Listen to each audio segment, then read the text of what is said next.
왕을 잃어버린 세대, 진짜 왕을 기다리다 라는 제목을 가지고 여러분들과 말씀을 나누고자 합니다. 바로 오늘 본문을 보시면 참 희망적인 말씀이지 않습니까? 이스라엘과 유다 집안에 공의로운 가지가 나게 하신다라는 어떤 그런 말씀 때문에 뭔가 희망이 있습니다. 여기서 가지는요, 구약 시대 이제 그 고대 근동을 보면요, 어떤 화법적인 왕위 계승자를 이제 이야기할 때 이 가지라는 표현을 했다라고 합니다. 뭐 우리나라로 치자면 왕의 후손들, 왕의 그 직계 가족들 이런 계보를 용손이다라고 하는 것처럼 구약 근동의 어떤 그런 사람들은 왕의 합법적인 계승자를 얘기할 때 가지를 이야기했다라고 합니다. 그래서 이 말씀만 보면 너무도 희망차고 또 기분 좋은 느낌이 든다는 것은 저만 그럴 것이 아닙니다. 여러분들 모두가 그러실 것이라고 생각이 듭니다. 그런데요, 이 하나님의 이 말씀과 이 희망찬 말씀과는 다르게 이때 이제 예레미야와 그 남유다의 상황은 참으로 암울했다라는 것을 여러분들은 아셔야 될 것입니다. 예레미야 33장 1절을 보시면 지금 예레미야가 아직 시위대 뜰에 갇혀 있을 때에 여호와의 말씀이 그에게 두 번째로 임하니라 이르시되 이렇게 되어 있잖아요. 지금 예레미야가 시위대 뜰에 갇혀 있었다라고 합니다. 예레미야는요, 이스라엘 사람들이 좋아하는 말을 하지 않았던 사람이에요. 그때 당시 국제 정세로 보면요, 고대 근동의 패권에 있어서 이제 전통적인 강자 아수르가 있고 그다음에 부상하는 강자 바벨론이 있었죠.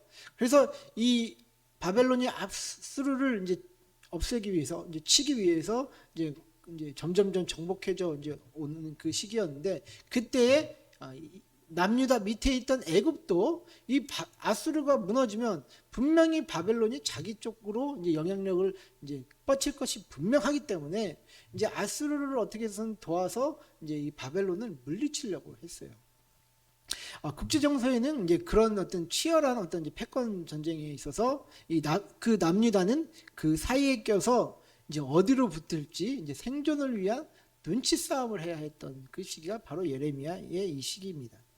근데 유다 사람들 대부분은요, 이 패권 싸움에서 바벨론이 지기를 원했습니다. 그러나 하나님의 뜻은 바벨론이 득세할 것이고 남유다는 이 바벨론에 항복하라라는 것이 하나님의 뜻이었습니다.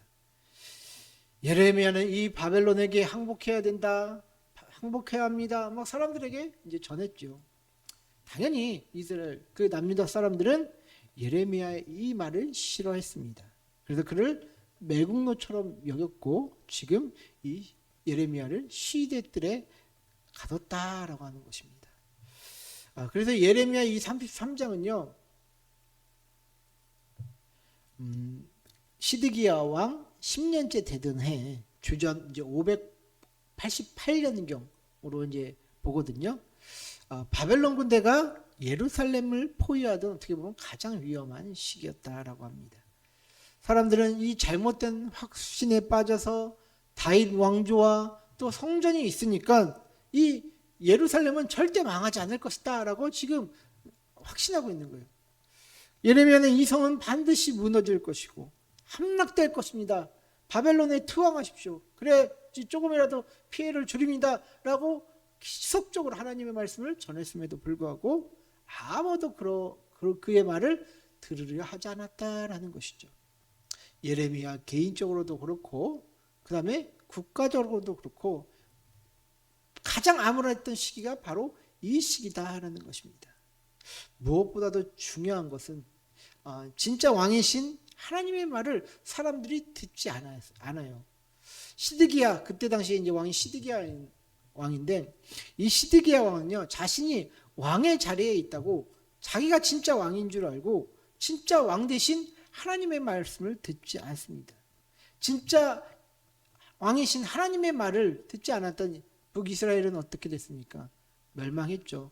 지금 남유다도 이 수순으로 가고 있다라는 것입니다. 예레미야는 그 사실을 알았으니 얼마나 괴롭고 또 고통스러웠을까요, 여러분들? 갇혀 있었던 그 시절 예레미야는 바로 절망 그 자체였을 것입니다. 말씀을 보고 있는 저도 정말 답답한데 예레미야는 오죽했겠습니까? 그러나 이 극도로 절망과 우울감이 가득한 이 속에서 하나님의 희망 메시지, 진짜 공의로 통치할 왕을 내가 예배하고 있다라는 하나님의 메시지를 지금 예레미야는 받게 된 것입니다. 이때 예레미야는 괴로움 속에서 희망을 그래도 발견하지 않았겠습니까? 마치 오늘날 우리들의 삶 속에서처럼 말입니다. 어떤 목사님이 이런 말씀을 하시더라고요. 지금 저는 몰랐는데 사랑의 교회 오정현 목사님이 이제 은퇴를 하시기 위해 후임을 준비하고 있다고 합니다. 그런데 성도들은 아무 관심이 없대요. 왜냐하면 이제 자기 교회에 누가 오든지 간에 자기들하고 큰 상관이 없다라는 것이죠. 왜? 자기네들은 지금 이미 사랑의 교회 신자다라는 그런 어떤 이제 그거에 이제 교뽕이라고 해야 됩니까? 그러니까 국뽕이라고 이렇게 하는데 요즘에 그거에 그냥 이제 브랜드화된 어떤 그 교회의 어떤 그 명성에 자신들이 그냥 취해 있다라는 것이죠.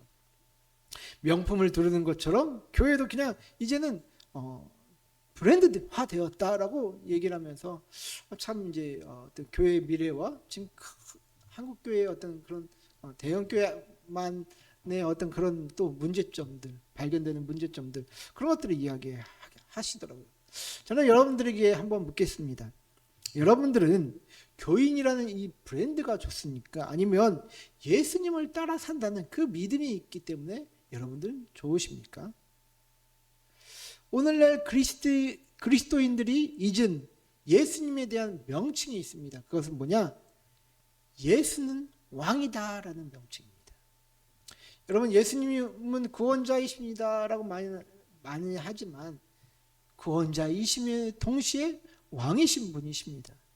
구원자로서만 우리의 영혼을 구원하시는 분이 아니십니다. 그분은 우리가 믿고 따라야 하는 왕으로서 오신 분이 바로 예수님이다라는 것이죠. 여러분, 제가 예전에 복음을 좀 정의를 해드렸는데 한번 기억나신 적이 있습니까? 복음을 제가 이렇게 정의를 해드렸습니다. 예수 그리스도를 통해 이루신 하나님의 나라의 좋은 소식. 제가 아마 이렇게 예전에 복음 관련돼서 설교를 할 때 이렇게 정의를 해드렸는데, 그래서 제가 이 복음을 하나님 나라와 관련돼서 많이 이제 설교를 했습니다. 근데 제가 가장 중요한 이 명제를 놓쳤더라고요. 그건 뭐냐? 예수는 그리스도이시다라는 이 명제를 놓쳤더라고요. 자, 여러분들 구약 성경에서 다윗이 왕들이 이제 왕이 될 때 어떤 이제 기념을 했죠? 어떤 의식 같은 걸 했죠? 네, 기름 부음을 받았죠. 그래서 이 히브리어로 이 기름 부음이라는 뜻을 마샤흐라고 합니다. 근데 이게 확장돼서 이제 이걸 어원으로 해서 이제 기름 부음 받은 자라는 뜻으로 메시아흐라는 단어가 확장이 됩니다.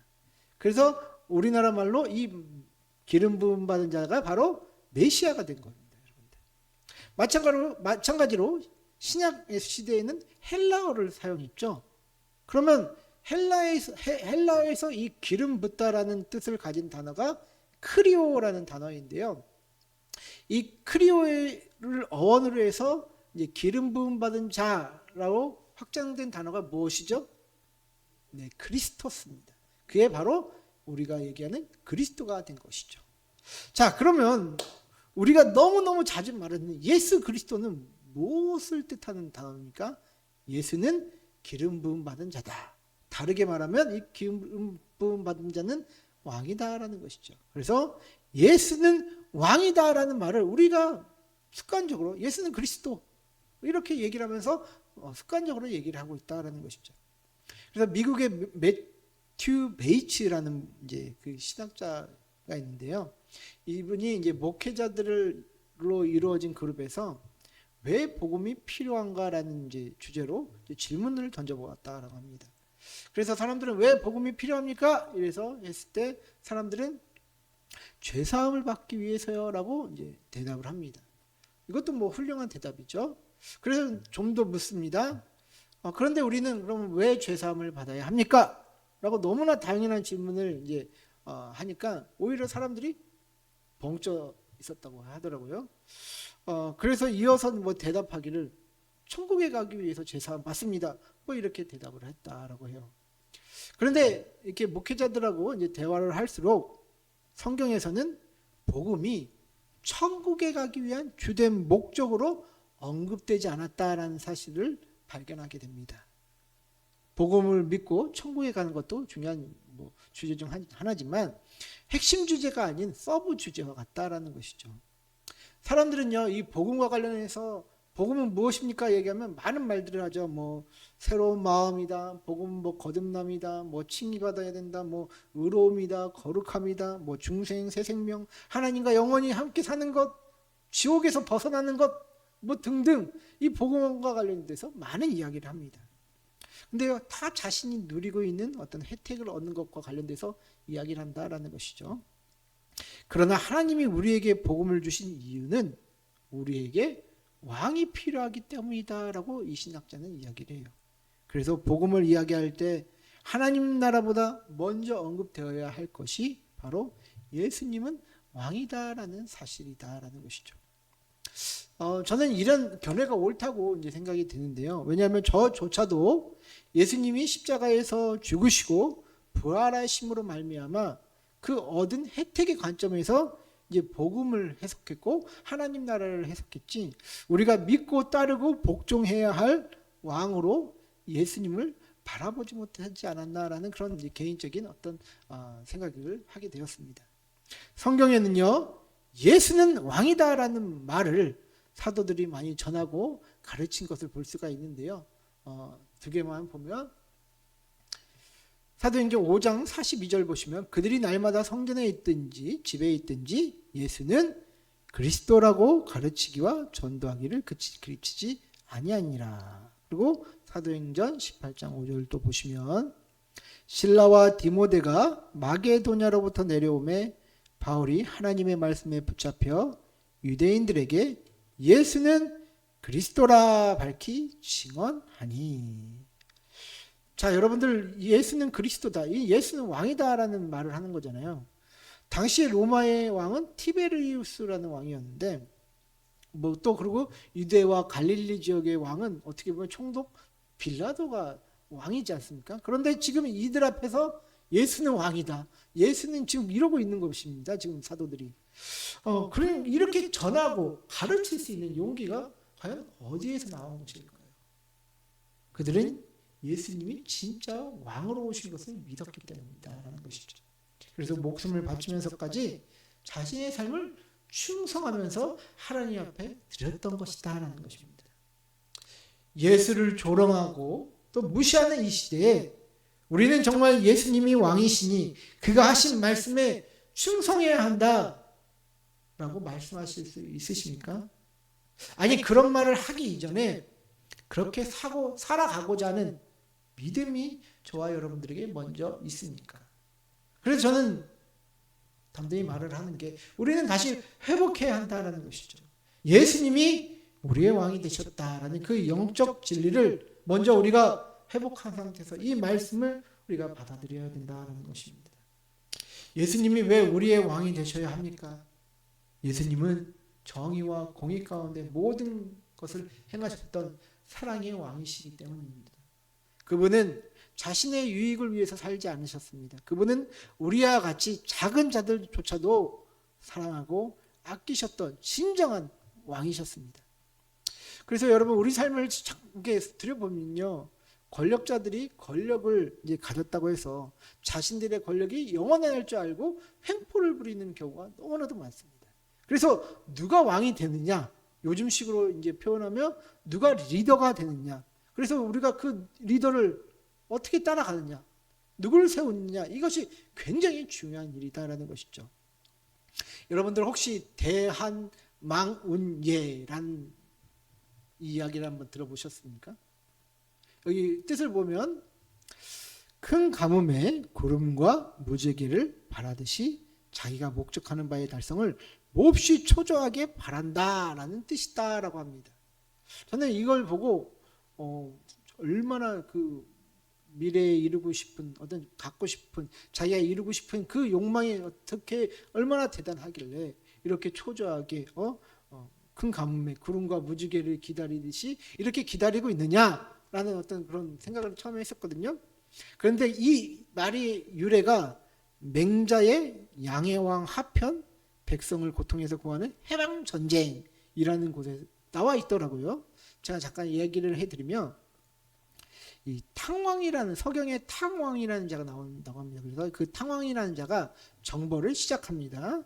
그런데 천하가 그 탕왕이라는 사람을 모두 좋아하고 신뢰하였다라고 합니다.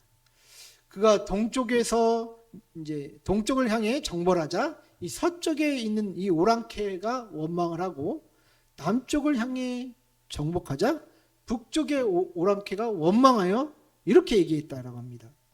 어째서 우리나라의 정벌을 뒤로 미루시는가 하면서 타국의 백성들이 이 탕왕을 원망을 했다라고 합니다. 타국 백성들이 그를 바라보기를 마치 큰 가뭄에 구름과 무지개를 바라보는 것 같이 했다라고 합니다. 그들 나라의 포악한 군주를 죽이고 백성들을 위로하는 것이 마치 때에 맞춘 비가 내리는 것 같았기에 백성들이 크게 기뻐했다라고 합니다. 그러므로 서경에서 말하길 우리 임금께서 오시기를 기다린다네 임금님께서 오시면 우리는 살아나리라 라고 했다라고 한다라고 이야기를 하더라고요. 이 왕의 폭고가 얼마나 이제 괴로웠으면 큰 가뭄에 구름을 기다리는 것처럼 타국 왕의 그 정복을 이렇게 기다리냐 말입니다. 저는 이 백성들의 소원이 타국 왕에게 나라가 정복되는 것이 있다라는 것을 알고 좀 충격적이었어요. 그래서 여기서 비롯된 것이 대한망운예라고 이야기를 했다라고 하더라고요. 여러분들 진정한 왕을 만난다. 우리가 진정한 리더를 만난다라는 것은 인생에서 굉장히 중요한 요소다라고 저는 생각이 듭니다. 그래서 진정한 왕은 진정한 리더는 어떤 공의와 정의로 통치한다라는 것이죠. 그분이 바로 우리가 기다리고 고대하는 예수님이다라는 것을 성경에선 이야기하고 있는 것입니다. 오늘 성경을 보시면요, 예수님이 이 땅을 어떻게 통치할지 말해주고 있습니다. 자, 15절, 16절 한번 다시 같이 볼까요? 한번 같이 읽어볼까요? 다시 시작. 그날 그때에 내가 다윗에게서 한 공의로운 가지가 나게 하리니 그가 이 땅에 정의와 공의를 실행할 것이라. 그날에 유다가 구원을 받겠고 예루살렘이 안전히 살 것이며 이 성은 여호와는 우리의 의라는 이름을 얻으리라. 네. 자, 여러분 여기서 잘 보시면요, 이 부분에서 해석상 좀 눈에 띄는 부분이 있는데 그것은 뭐냐? 16절 보시면 이 성은 여호와는 우리의 의라는 이름을 얻으리라라는 이 구절이 해석적으로 눈에 띄는 부분입니다. 자, 이 예레미야 33장 14절부터 16절은 예레미야 23장 5절에서 6절에 먼저 언급됐다고 얘기를 해요. 그래서 먼저 이 예레미야 23장 6절을 보시면요, 그의 날에 유다는 구원을 받겠고 이스라엘은 평안히 살 것이며 그의 이름은 여호와 우리의 공이라 일컬음을 받으리라 라고 얘기하고 있고요. 예레미야 33장 16절 보시면 그날에 유다가 구원을 받겠고 예루살렘이 안전히 살 것이며 이 성은 여호와는 우리의 의라는 이름을 얻으리라 라고 얘기하고 있습니다. 자, 여러분들 여기서 보시면 지금 23장 6절하고 이 33장 16절하고 지금 뭐가 지금 차이가 나죠? 단어가 뭐 하나 차이가 나는데, 네, 그거는 이제 히브리어로 보면 그냥 비슷한 단어, 동일한 단어고요. 여기서 보실 거는 그의 이름과 예레미야 33장 16절은 이 성이다라는 것이죠. 자, 의롭다 여겨지는 지금 대상이 지금 한 개인에서 성이라는 도시 공동체로 확장된다라는 것이죠, 지금. 그래서 23장은 의를 실행할 왕의 초점이 되어져 있고 33장은 그 통치의 영역인 예루살렘이라는 곳에서 의의 실현이 이루어질 것을 말한다라는 것이죠. 그래서 한 개인에서 공동체 영역으로 이어진, 이게 뭐가 중요하냐라고 하실 수 있는데요. 예수님을 왕으로 섬기는 공동체에는 바로 그 의의 회복이 있을 것이다 라는 것이 여기에 담겨져 있다라는 것이죠. 오늘날 바로 그 공동체가 교회라는 곳이고요. 여러분들, 예레미야를 애먹였던 그 시드기야의 왕의 이름이 뭔지 아세요? 이름의 뜻이? 시드기야 왕의 이름의 뜻은요, 여호와는 나의 의다 라는 뜻을 갖고 있습니다. 이름의 뜻이 여호와는 나의 의라는 그 이름을 가진 시드기야 왕은 하나님이 하라는 거 반대로만 했습니다. 그 결과 남유다 어떻게 됐습니까? 북이스라엘이 멸망한 것처럼 남유다도 멸망을 했다라는 것이죠. 자, 이건 저만의 상상이지만, 자, 23장 6절의 말씀을 받았던 이 예레미야가 어쩌면 시드기야가 유다의 구원을 위해서 선택된 왕이라고 생각했을지도 모릅니다. 하나님께서 예언했던 것처럼 그의 이름은 여호와 우리의 공의라는 뜻을 지금 이 시드기야가 가지고 있었기 때문이죠. 그죠? 그러나 유다 사람들은 지금 이름은 뜻은 그런데 지금 왕 잘못 만나서 진짜 엄청난 멸망에 이르게 됩니다. 하나님께 불순종합니다. 나라도 잃어버립니다. 그리고 시드기야 자신도 굉장한 고통 가운데 마지막 장면이 자기 앞에서 두 아들이 죽고 눈이 뽑히는 그런 결말을 만든 게 시드기야 왕이었다라는 것이죠. 그래서 결국 시드기야는 하나님이 선택하신 의로운 왕이 아니었다라는 것을 우리는 볼 수가 있습니다. 그러나 우리에게 주신 왕 예수는 죽기까지 하나님의 뜻에 순종을 했습니다. 그 순종의 결과 저와 여러분들은 복을 받고 하나님을 알게 된 것이 아니겠습니까? 예수님은 시드기야와 다르게 이름값을 하셨습니다. 그분이 진짜 왕입니다. 그렇다면 그리스도인인 우리, 왕에게 속해 있는 우리는 그 이름처럼 이름값을 하고 있느냐는 것을 한번 우리 생각해 봐야 되지 않겠습니까, 여러분들? 제가 줌으로 모임하는 공부가 있는데 그분이 자기가 예전에 이제 사역했던 곳에 성도들의 영적인 상태를 이제 말씀을 하시더라고요. 작은 교회도 아니었고 뭐 장로교회에서 좀 큰 교회였다라고 얘기를 하시는데 어떤 청년에게 장로님한테 이제 카톡이 왔다라고 합니다. 그래서 그 카톡을 보니까 근데 그 카톡에 지금 야동이 전송되어 왔대요. 장로님한테 그게.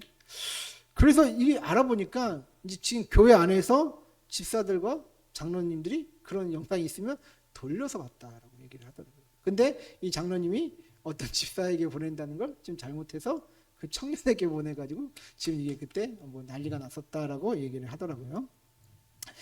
뭐 다 큰 어른이 뭐 그런 것도 볼 수 있지 뭐가 문제냐라고 할 수 있겠지만 여러분들 그것 보면 젊은 여성들이나 아름다운 여성들 보면 그런 어떤 시각화된 어떤 그런 이미지가 있기 때문에 다른 사람들 여성들을 이상하게 보지 않겠습니까? 그저 쾌락적인 눈으로 상대를 대상화하고 더 나아가면 더 잘못된 방법으로 그 욕구를 푸니까 그 문제가 되는 것들을 우리는 원천 차단해야 된다라는 것이죠. 사람을 대상화한다라는 것은 가난한 사람을 핍박하는 것도 마찬가지입니다. 내가 편하고 내가 잘 되려고 가난한 사람들을 핍박하고 빼앗고 이런 것들이 다 이런 거에 속한다라는 것이죠. 사람을 대상화한다. 그리고 성상품화한다는 것이 바로 사람을 대상화한다는 것에 있어서 문제다라는 것이죠. 거룩하지 않으면 하나님을 볼 수 없는데 성도들이 거룩해지려는 생각은 이만큼도 없이 지금 잘 된다만 하고 있으니 그런 걸 들으며 마음의 위안만 삼고 있으니 이 세대가 어찌 예수님을 왕으로 섬기는 세대라고 말할 수 있겠습니까? 거룩을 위한 순종의 요구를 저와 여러분들은 잘 감당하고 계십니까? 그리고 요즘 성도들이 교회 나가지 않고 유튜브로 지금 신앙생활 다 했다라고 이야기들을 합니다. 유튜브에서 좋은 말씀 다 듣고 성경 지식 다 배우는데 뭐하러 교회에 나갈 필요가 있느냐라고 얘기를 하죠. 만약에 저도 목사가 아니면 그런 부류의 하나였을 것 같아요. 교회 가면 힘들고 짜증나고 아유 더러운 꼴 보고 저도 그랬을 것 같아요. 그런데 여러분 그걸 아셔야 합니다. 예수님은 많이 안다고 또 뭐 많이 뭐 말씀을 들었다고 해서 우리가 믿음이 있다, 너가 신앙이 있다 인정하지 않으신다라는 것이죠. 예수님은 자신의 말을 가지고 순종하는 삶을 살려 했느냐, 그것을 우리에게 물으시지 너 좋을 대로 신앙생활을 했냐라고 우리에게 말씀하시지 않는다라는 것이죠. 헌신과 수고, 관계적 인내를 통해서 예수님을 닮으라고 하시는 그 순종의 요구가 있는데 그 순종의 요구를 저와 여러분들은 과연 잘 감당하고 계십니까? 제가 기독교 방송을 어떻게 이제 쇼츠로 올라온 걸 이렇게 보다가 가수 소양 씨가 TV에서 이런 말을 하셨더라고요. 오늘날 성도들은 참 큰 축복을 받은 세대다. 성경 66권이라는 말씀 전체를 가지고 있잖아요. 그러나 동시에 그 무게와 책임이 더 커진 시대가 오늘날의 시대다라고 이렇게 가수 소양 씨가 이렇게 얘기를 하더라고요. 기독교 방송 쇼츠에서. 여러분 그렇습니다. 사도 시대의 성도들은요. 성경 66권 없어도요. 예수는 왕이시다. 이 단순한 진리를 믿고 살아내기 위해서 순교도 받지 않았습니까? 너 믿음을 포기하면 내가 살려줄게 라고 했을 때에 왕이신 예수님을 따라가기 위해 생명도 포기했습니다. 그런데 오늘 우리는 어떻습니까? 이 성경 66권에서 하나님의 뜻이 전달됨에도 불구하고 뭐 이런 관점 저런 관점 막 들먹이면서 어떻게 하면 안 지키려고 하는 게 우리의 모습이 아닐까 저는 그렇게 생각해요. 특히 말씀을 더 아는 저 같은 사람이 더 그렇게 지능적인 범죄자가 되는 것 같아요. 이건 이런 관점이니까 그건 옛날 이야기지 라고 넘어갈 수 있다는 것이죠. 저와 여러분들에게 왕이신 예수님이 마음속에 계십니까? 아니면 우리가 저 옆방에 모셔놓고 우리가 필요할 때 찾고 계십니까? 여러분 우리는 사람의 소리와 또 세상의 소리에 기울이지 말아야 합니다. 진짜 왕이신 예수님이 저와 여러분들 각자에게 주시는 말씀을 가지고 순종의 삶을 우리는 이제 살아내야 합니다. 그것이 교회가 사는 길이고 나 자신이 사는 법이다라는 것이죠. 사랑하는 성도 여러분들, 예수님이 이 땅 가운데 오심을 기념하는 이 대림절 절기에 우리는 참 기쁘고 희망이 넘쳐야 합니다. 그럼에도 우리 주위에는요 희망이 없다, 불안하다, 교회마저 이상이 사라졌다 하는 이 시대를 살고 있습니다. 이때 우리는 누구의 말을 듣고 따라야 합니까? 세상이 그렇게 평가하기 때문에 우리는 그 말을 듣고 이제 주저앉아야 됩니까? 여러분들 우리는 그 세상의 목소리가 아닌 바로 우리에게 주신 왕 예수 그리스도의 그 말씀을 들어야 합니다. 마음을 빼앗겼던 것에서 돌이켜 다시 성경 말씀에 귀를 기울입시다. 우리의 왕 되신 예수님께서 성령을 통해서 말씀해 주실 것입니다. 왕을 잃어버린 이 시대에 다시금 왕 되신 예수님을 우리의 삶의 보좌에 모시길 원합니다. 그분의 통치가 시작될 때에 우리의 삶과 또 교회가 여호와 우리의 의라는 영광스러운 이름을 얻게 되실 것입니다. 그런 축복이 있게 되시는 저와 여러분들 되시기를 주의 이름으로 축복드립니다.